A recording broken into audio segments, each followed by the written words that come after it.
Okay, well, welcome everyone. Welcome to all of you that are joining us on Facebook Live, and welcome to those who are here on the Zoom webinar and those who will be joining as well. Some of the students have some classes and they'll be here shortly. And welcome to another one of the PBBI Flat Lecture Series. We want to thank all of the those of you who are following us on whatever platform, and also thank Flat Director Miguel Vaz, who is following us, attending the Zoom webinar all the way from Lisbon, where it is quite late. We're very excited to have two guests here with us today. We're going to talk a little bit about this project, and we're going to present it as well. This was actually not part of the oral history project, but it became part of the oral history project thanks to a class that Ivana took, and was making this video for her father, and it became apparent that this was an important project that we needed to archive as well at Fresno State. So as all of you know, the Portuguese Beyond Borders Institute at Fresno State has an amalgam of projects, lots of different things going on. But one of the ones that we do have, of course, is our oral history project. And I'm going to actually share here on the screen a little bit about the oral history project before we begin our conversation with the okay, well, let me see, that did not work. We're going to let me try this one more time. Okay, and so share the screen here and wanting to talk to you a little bit about the oral history project. Here we go. I think we can see it now, right? My screen able to see it? Thank you so much. I always have to ask that because I never know. So a little bit about the oral history, and of course, some of the things that are going on at Fresno State. This is just to let you know some of the different things that the California State University Fresno through PBBI is putting forth. As it was stated by the then president, now chancellor of the California State University System, Dr. Joseph Castro, and I quote, "The future of California is bright in part because of the dynamic Portuguese-American community. We believe that is so, and we believe that PBBI can certainly contribute to the presence and to the growth and the development and the progress in California itself. We're not a very large community. We're about 350,000, but we are 350,000 statewide with lots of different projects going on. And at Fresno State, as part of the PBBI and the various ongoing projects. Right now, we have projects with the Linguistics Department, projects with the Media Communication and Journalism Department, MCJ, of course, the oral history, and that is with the College of Social Science. We are always in contact and trying to get our exchange program with the Azores, with the College of Agriculture of the University of the Azores at the Terceira campus going back, hopefully, and if all works, it will be in 2022. We'll be going back to 5 students from Fresno State going to 4 to 5 students from Fresno State going to the University of the Azores Terceira campus for a month in the summertime, and we will have 4 to 5 of their students here in also either the springtime or the fall of next year. And then, of course, we have, as I mentioned, the oral history project, which this project that Ivana and Jace created are part of it in a way, because they created it for a separate purpose, but it became part of what we try to do at Fresno State, which is that we all have a story.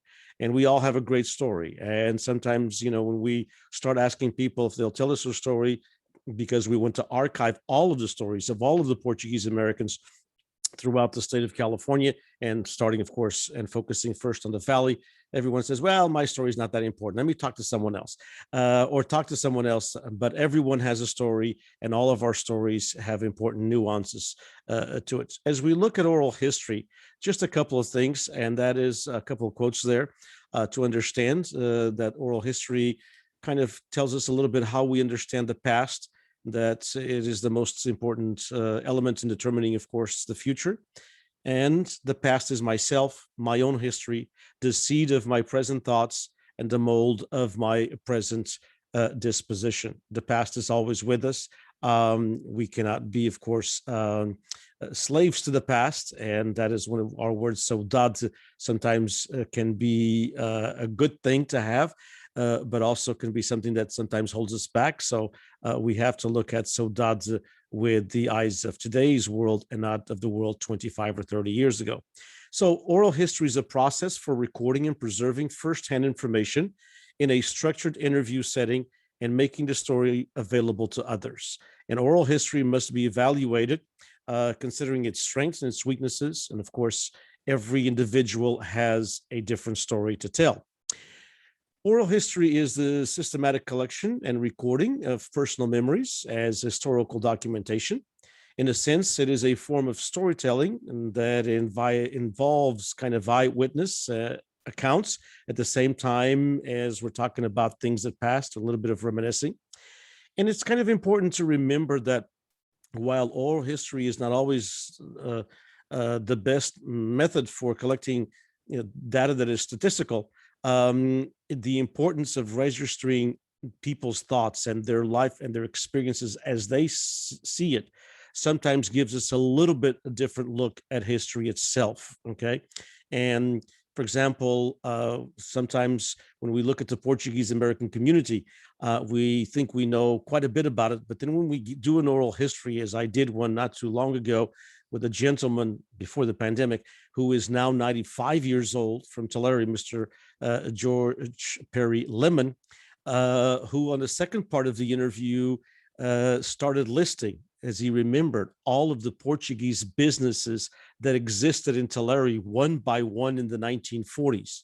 And sometimes we look at, for example, the city of Tulare, and we look at the Portuguese community and we think, well, a lot of the immigrants came in the 1960s or 70s or 80s.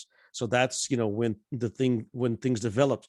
But if by the account that he gave me, there were just as many, if not more, Portuguese businesses in the 1940s, from saloons to liquor stores to hardware stores that were owned or managed by the Portuguese. And he had the names of the owners, and he remembered also the names of the managers. So it's this rich history that sometimes we forget. And so what we are going to try to do what we are working on doing, and we will do at Fresno State, is within the library system, the Henry Madden Library. We are working on creating a website that is for the Portuguese-American Oral History Collection, and it'll have this kind of information as you see by other histories. So as you can see, there's lots about other communities, but very little about the Portuguese-American presence, and that's what we are wanting to change. So really, why a Portuguese-American oral history project for the Valley? Because oral history helps us round out the story of the past. Oral history helps us understand the communities and the individual lives as they experience the history of the Valley. Oral history also preserves for the future generation.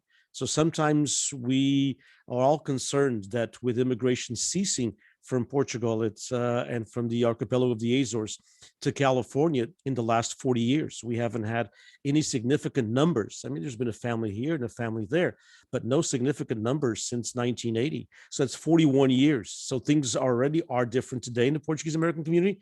They will be much different 20 or 25 years from now. Imagine 65 years without any immigration from the Azores, how different the community will be. So we must preserve what we have.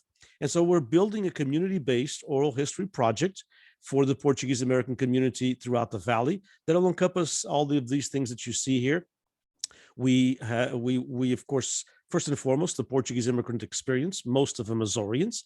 We're going to be focusing also on registering the oral history of teaching the language, the role of the Catholic Church in the Portuguese-American community, the Portuguese language and those rich words that are being lost, like estua and gasteixa, and all of the Portuguese-American words that unfortunately are being lost as the language is lost also. The Portuguese-American associations, the Portuguese-American presence in agriculture, which has been very, very important. The Valley narrative, so narrating the Valley, as I mentioned, the interview with Mr. Perry, with Mr. George Perry Lemon, about the Portuguese presence in Tulare. So we want to narrate the story of the Valley from a Portuguese-American perspective, because we've been here now basically about 100 and almost about 150 years. The Portuguese-American festas and the cultural experiences, those are also changing, and they'll be changing drastically, as everyone predicts, in the next 15 to 20 years. So let's register what we have right now as well. And then, of course, building bridges with the future, with other communities, building bridges, because nowadays Portuguese Americans are involved in all aspects of the Portuguese, I should say, of the American mainstream. And so it is important to build bridges with other ethnic groups. What do we have in common, and how can we bring this together? As all of you know, Fresno is the 10th most diverse city in the United States of America. And although the Portuguese don't have a large presence in Fresno, we certainly do throughout the valley and some of the other towns. So these are some of the major reasons why it is important, what the work that's being done through the Portuguese Beyond Borders Institute, as we build what is not so much just an academic, but it is through a community-based oral history project. Of course, it will follow all the academic rigor, but it is a community-based. We want to involve the entire community. So some of the things, some of the mechanics of the project, which is just to let you know, and you can, of course, read it, some of the things that we do in order to make it a successful oral history project. Lots of different things. They will be archived at the Henry Madden Library, including this unique project done by Ivana and Jace. So we have all of the recordings, whether they're video or audio. Most of our oral history will be done in audio. There are some in video, as we have put a documentary that we put forth through the collaboration of MCJ a couple of months ago, and we will be doing more interviews also on video as well. So it is basically a way to connect, of course, the community through students, through high school students. We are also in the process of working, and we were right before the pandemic, of having the high school students trained to do oral history through their high school teachers. And that is something that we believe will again begin in the fall of 2021. So indeed, this is part of what we try to do at the Portuguese Beyond Borders Institute. So our project is, of course, to collect the stories of the Portuguese-American experience in the Valley throughout California, to teach also Fresno State students the art of collecting oral histories of prior generations, giving the students a link to the past. It is very important to know that in order to prepare for the future, to bring to community members together in this project, an all-inclusive project, and to prepare educators and also train, as I said, secondary education students. And that brings us exactly to what we are going to focus on today, which is this wonderful documentary that you saw there, the flyer, done by Ivana and Jace. And so before we go to the documentary, let me have both of them introduce themselves to you. They'll talk a little bit about themselves, tell us, of course, what you're doing at Fresno State as far as your major, and how far along are you, and then we'll talk a little bit about the project. So we'll start with Ivana. Okay, yeah, I'm Ivana Garcia. I am studying agriculture communications with an emphasis on leadership and a minor in animal science. I am, I think, my third year or third and a half, I'm not quite sure. And yeah, that's pretty much it. My name is Jace. I'm an MCJ major focusing on media production, and I'm in my third year now, but next semester will be my final year.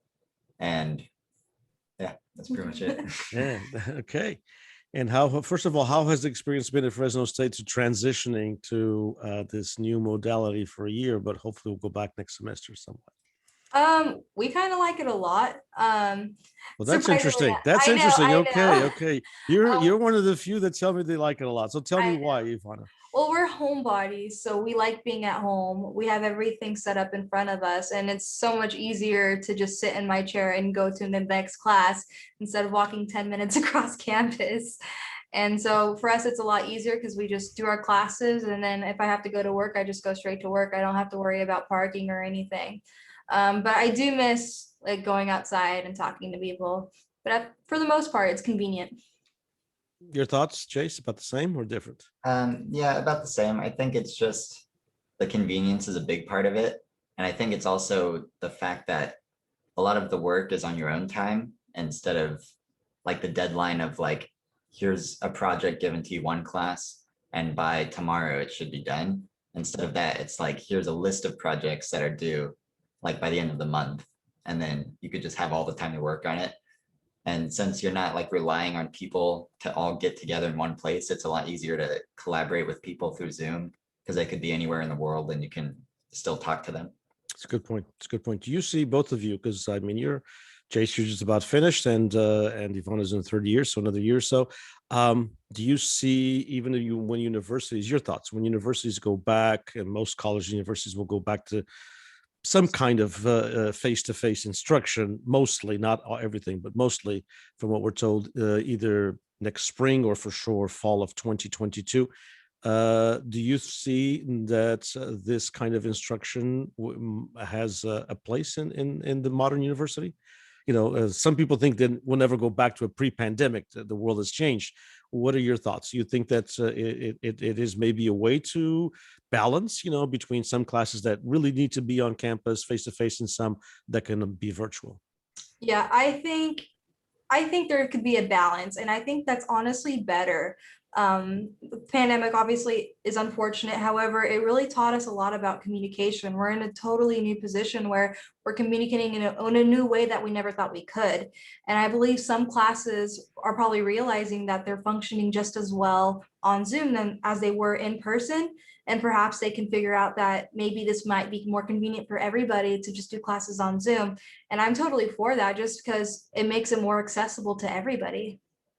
And as well, like obviously the classes such as like labs need to get together. And that's where the hybrid would come in, where labs get together and hands-on activities need to get together. But when it's just a lecture for 45 minutes, then a lot of the time people feel like they have to go out of their way to get to that class just to do something that would have been quicker with like a recorded lecture or just something on Zoom. Indeed, indeed. And in your field, Jace, we're doing communications, and of course, you know, we're doing documentaries and we're doing video. It can be done online, or do you feel you're missing the instructor right there, you know, to tell you touch that button or do this or do that? Or nowadays you can go to Mr. YouTube or Mr. Google and they tell you how to do it. Yeah, a lot of my field is a lot through YouTube and even professors linking YouTube videos because it's everything that can be done is out there. But I do think that there should still be a hybrid of some sort because when you're filming something, obviously you're going to need a crew. And throughout the pandemic, especially during the fall when it was at its height, then we couldn't really go out with crews or anything. So last semester, we actually did a project where it was fully through Zoom and we made a movie through Zoom where everyone recorded their parts separately and sent it all together. So that was, so it is possible to do it all through Zoom, but it's definitely not easier than getting together. It's not as good. Yeah. Sure. Yeah.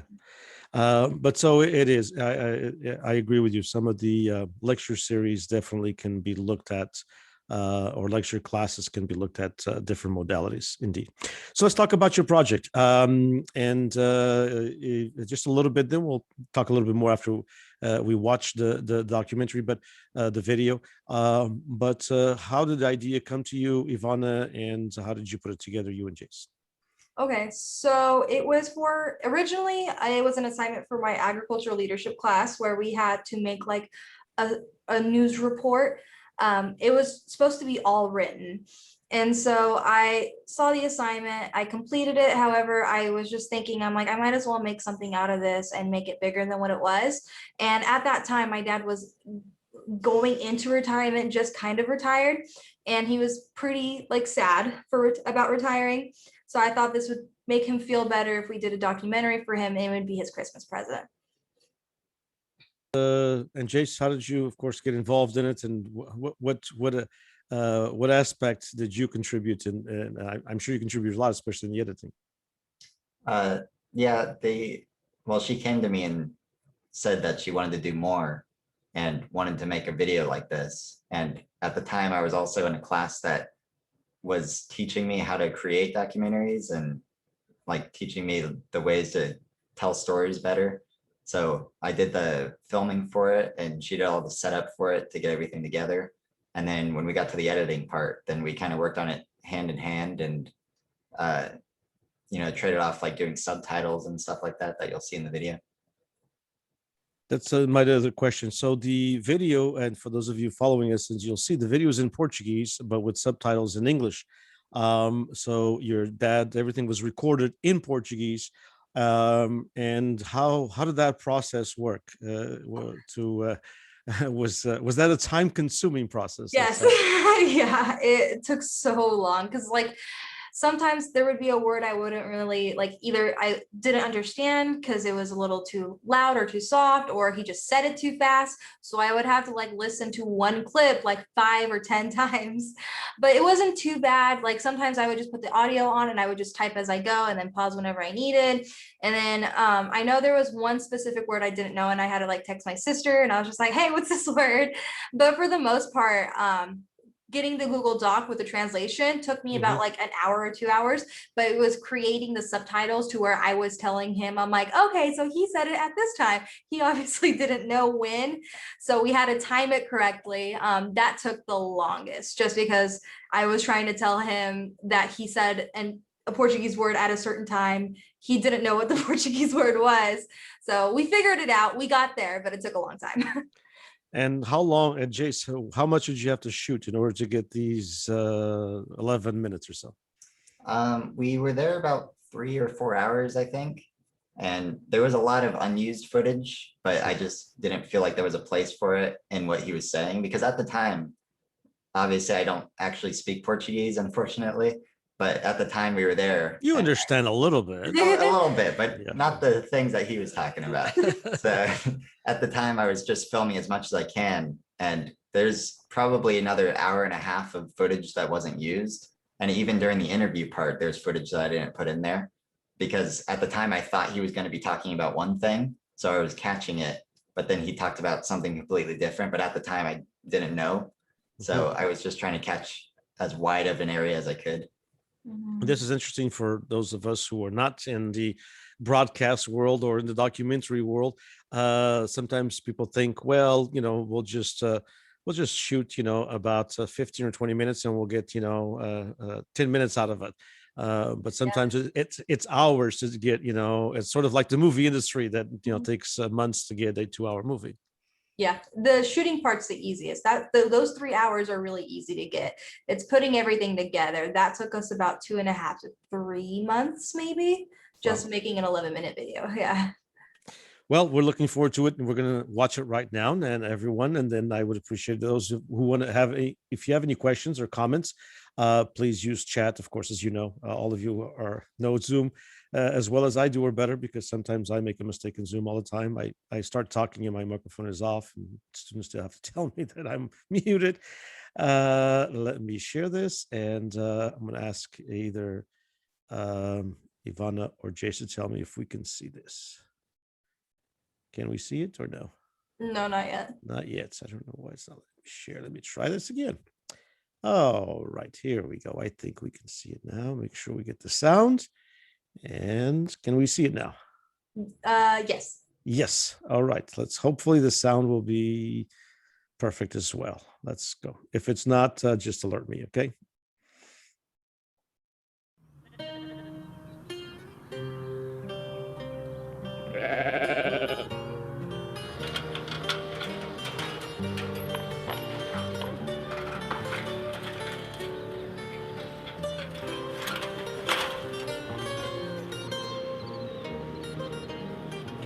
Agora o meu nome é Manuel Garcia, mais conhecido por nós todos. Nasci na Ilha Terceira, na freguesia de Altares. Tenho vou fazer 68 anos. E agora emigrei para a América em 1990 25, estive no Chile. Primeiro estive na Artesia 14 meses, segundo tinha 8 anos e estou o resto do tempo aqui em Tolar, já há muitos anos, não me acredito. E agora passo uma vida à frente daquilo que tinha de antes.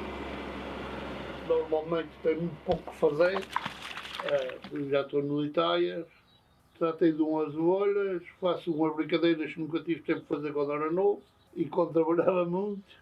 E aí a minha vida é assim, sou bastante feliz, passo aqui uns dias bons, nós só precisamos deitar muito lá, gosto de andar cedo, não durmo muito, sou pessoa de dormir pouco, levanto de manhã, estou sempre 1 hora ou 2 a beber café, e embora beba só já de café, vejo umas coisas das ilhas na internet, ou as controles, umas coisas, e venho para aqui, depois quando me apetece.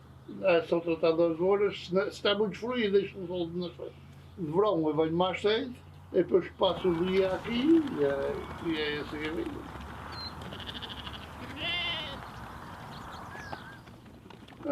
E tenho por meio talvez passar aqui umas 10 horas por dia, mais ou menos, porque gosto de estar em casa, mas não muito tempo, ainda gosto muito de ir para clubes, nessas coisas. E estou aqui, faço as minhas aparecem às vezes uns amigos e me fazem uma pesqueadas. E eu passo a vida bastante bem assim. Se ainda tenho trabalho em eventos, e é dessa maneira.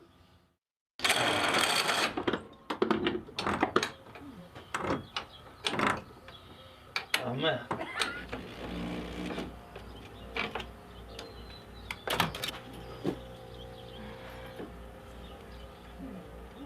Quero que logo tudo aqui que partir. Agora vai.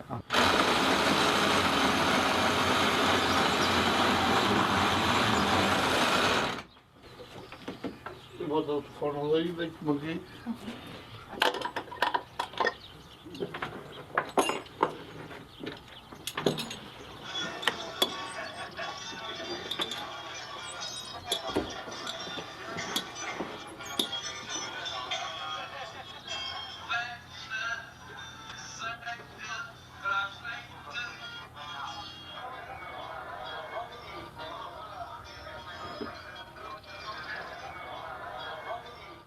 Pois isto é uma vida de frente, que eu nunca tive igual, mas eu comecei novo a trabalhar, naquele tempo trabalhava-se bastante, mais o meu pai, os meus irmãos, estive lá até a idade de 33 anos, na terceira, era lavrador, tinha vacas, mas o meu negócio maior foi comprar e vender gado, depois foi assim um trabalho à moda de lá, era mais pesado. Eu depois vim para a América, tive a ordear vacas, depois comecei a tratar das vacas de leite e assim passei 20 anos a trabalhar como patrão, mas já a fim de 5 anos já tinha negócio meu, pouco, muito pouco, mas foi andando e em 2005 fiquei a trabalhar por minha conta. Já o negócio já era bastante grande, e depois até agora. A gente tivemos feedlot, e depois as coisas também não estavam muito boas, eu gostava muito de ir para as ilhas, e que o feedlot não era muito fácil ir, cheguei bastante vezes, mas não era fácil ir por causa do negócio, e o negócio já não estava a correr muito bom, os markets sobraram muito, não, os negócios pequenos não estavam a dar, até acabámos com o negócio e comecei um negócio de ovelhas há 4 anos. Para o Itália, e assim é a minha vida agora. Pois esta decisão de trabalhar com animais, isto vem desde pequenino, porque eu aprendi isso com os meus pais, os meus tios, os meus avós, tudo. A gente tinha animais. Ovelhas foi coisa que, sim, tios meus chegaram a ter ovelhas, o meu pai nunca teve, e eu nunca tive ovelhas lá. Ovelhas nem cabras, né? Embora goste muito daquilo, mas não tinha. Mas fomos criados com animais e eu gosto desde a galinha a todos os animais, já temos todos os animais aqui, já estamos quase como um paraíso, a minha pequena era pequeninha, gostava daqui, e a gente fomos comprando coisas e botamos lá num sarrafo, Eu penso que tinha, deixa-me mais pequenos, esteve lá tudo. Mas tudo tem a sua época, ela cresceu e está no colégio e as coisas agora são assim. Bom, eu às vezes tenho dores nas costas, e sofri muito das costas. Eu fui operado às costas, cortaram-me 2 discos, botaram aí 4 parafusos, e de facto a coisa está melhor porque eu estava muito mal. Se ainda faço dor, se ainda faço sem nada pesado, diretamente se faço o que o doutor diz e nunca tenho dor. Mas quando pego numa coisa mais pesada ou numa baixa com que dor de ninguém, claro, dá-me dores nas costas. É isso que é normal. De resto, não tenho assim muitas dores, nada. Eu um dia eu também me pesei bem, um dia. Eu pesei-me várias vezes, eu tive muitos anos a fazer check-a-vacas, project-check. E uma vez uma gueixa que estava num chute, aquele chute tem uma porta pequenina e eu fui fechar a porta ainda não tinha fechado, na porta, a porta deu uma pancada depois que ia cair para trás. Eu não desmaiei, mas vi nuvens. E tive mais um dia que eu fui dar umas pílulas a uma vaca que estava acanhada e botei a mão para meter para meter as pílulas para a boca abaixo e ela veio com o nariz por baixo, pegou-me uma parte e partiu-me logo um joelho, quer dizer, fiquei logo com a parte a balançar. Isto na véspera deve fazer 50 anos. Foi assim os acidentes maiores que eu me lembro, assim, de trabalho. Mas claro, coisas normais, que acontecia. Os coaches, não era nada assim especial. Bom, os pensamentos que me põem mais triste é da família que eu formei, se há problemas com algum. Isso é que eu nunca consigo, é o que me faz mais infeliz e é o único que consigo ser feliz 100%.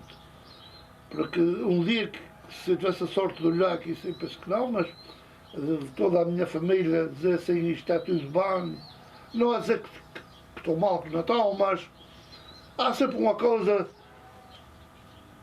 que a gente sabe que devia ser de outra maneira. É isso que me põe mais triste. Mas a vida é mesmo assim, é normal.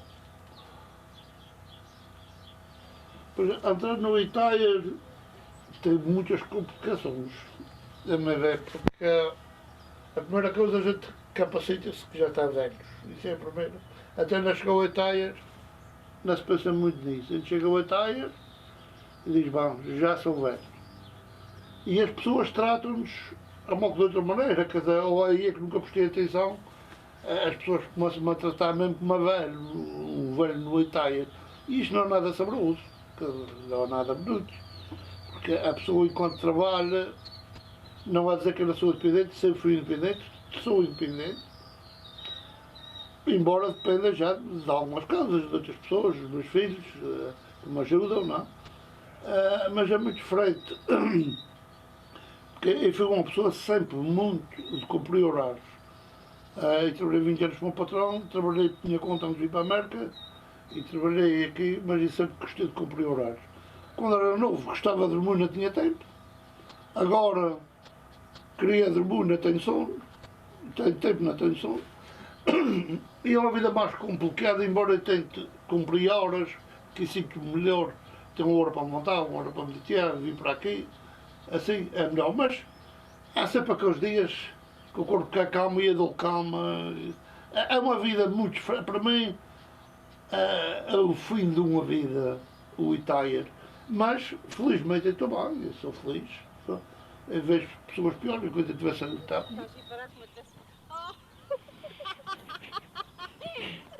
Ok, agora para mexer e faz sério. Eu sempre aprendi,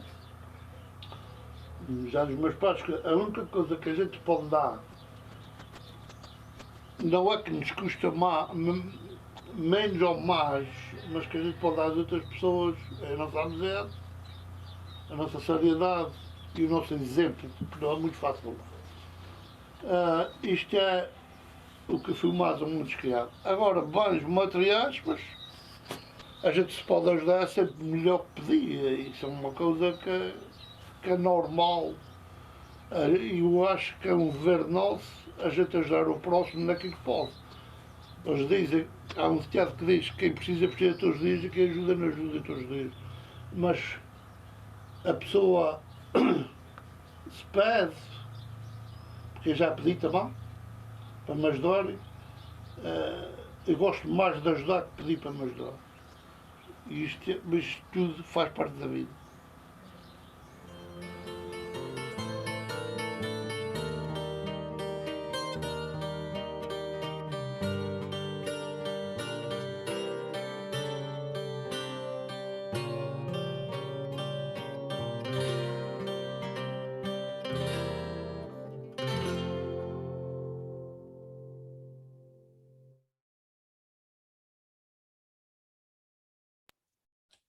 There it is.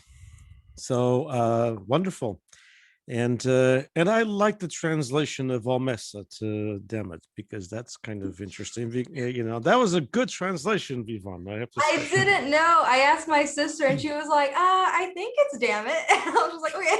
It is kind of, yeah, it's one of those things. I mean, it's very Azorian and even very Terceirense, but I'm sure every culture has their own way to say that, you know, and Yeah.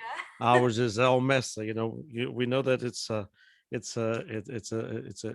interesting thing. And so you had to work with those because some of the words, you know, they don't have the direct translation to English. So Yeah. So I had to kind of like mhm. translate it in my head into English and then rewrite it in a way to where it would make sense in context.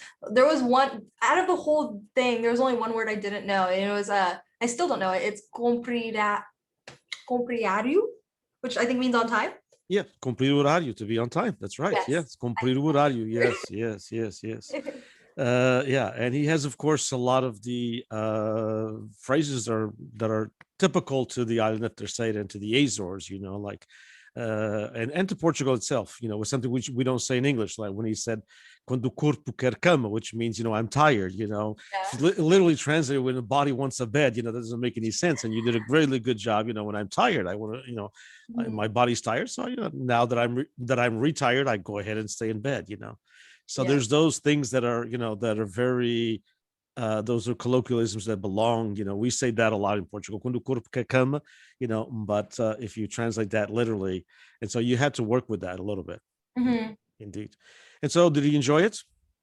Making it, yeah, absolutely. Oh, my dad. Did your dad enjoy his present? Yes, he loved it. He has it on his phone and he shows his friends, and then he had us put it on a really big our TV, had the whole family watch it, and then the entire time he was sitting there like, oh yeah, I said that. Just so happy. It was very nice to watch.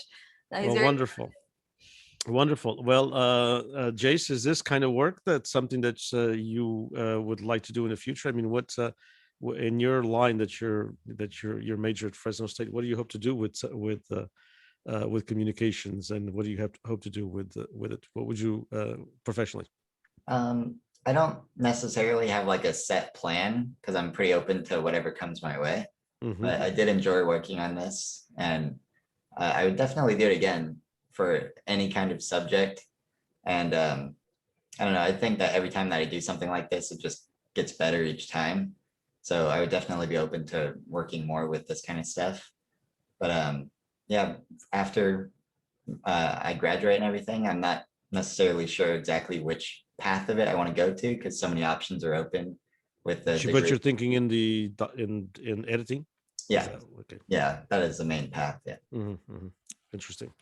Okay, well, it was fascinating. It was great. I don't think we do have any comments. I hope everyone attending enjoyed it.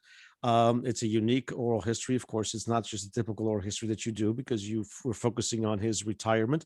Was he having issues in accepting retirement? I mean, he talked a little bit about it. Some parts he liked it, some parts he didn't. How's he taking it now? Because you've shot this about a year ago or Yeah. over that? Okay. He's a busybody, so I think he's learned a new normal for retirement, but he hasn't slowed down at all. The reason we wanted to update this documentary is because from what you saw, what he's built 10 times more by now. He's built a outside restroom, an outside kitchen, an outside garden.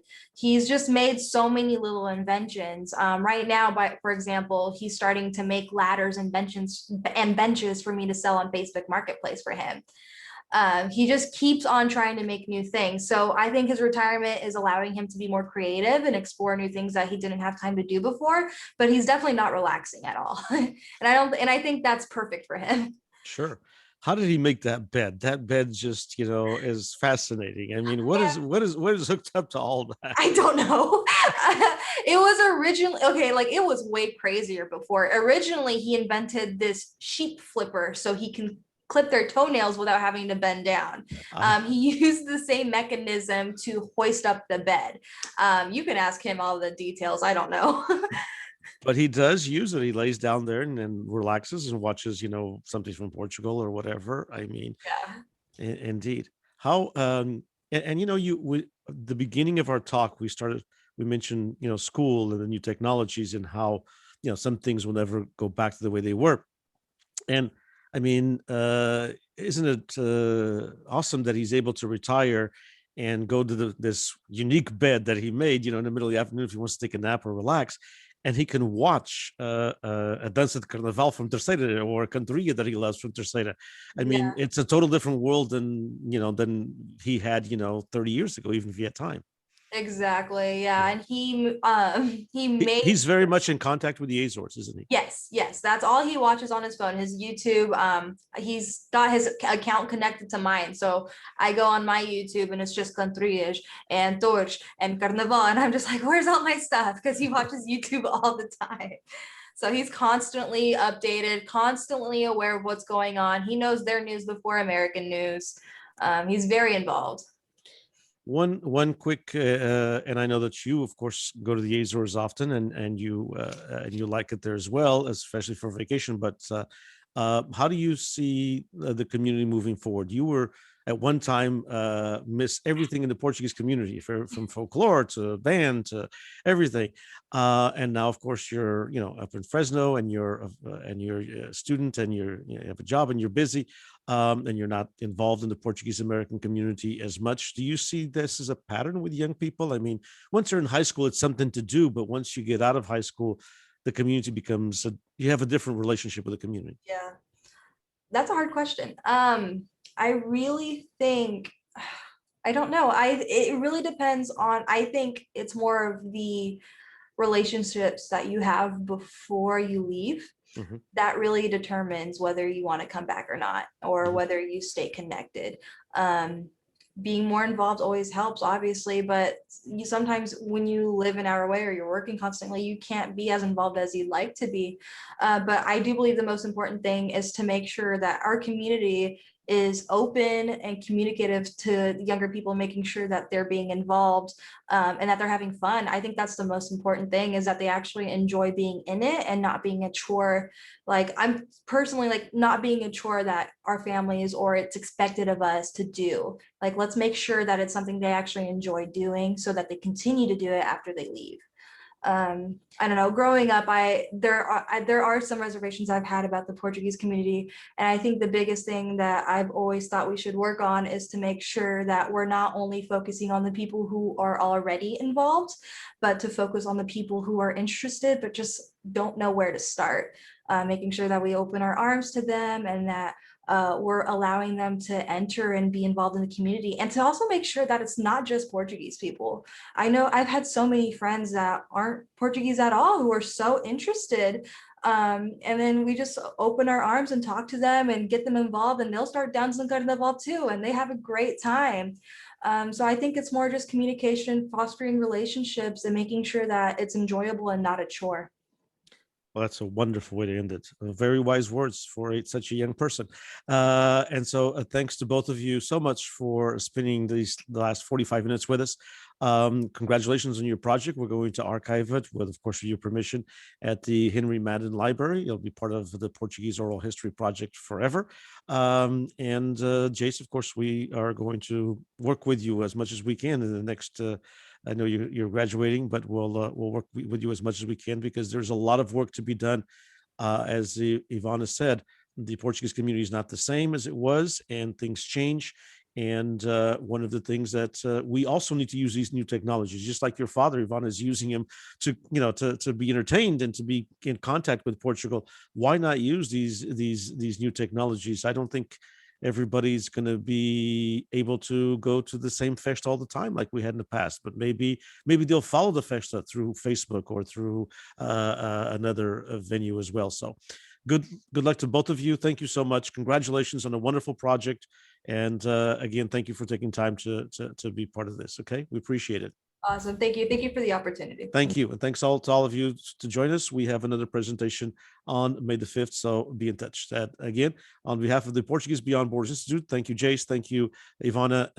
Thanks, of course, to João Garcia, and to your cousin, by the way, Ivana, that I met and had a nice conversation with, who is a dean of students in Southern Kevin. California. Kevin, yes. Yeah. Yes, and hopefully he's following us along also, because he told me he was going to try to do that. So thank you all very much. Take care. Bye-bye.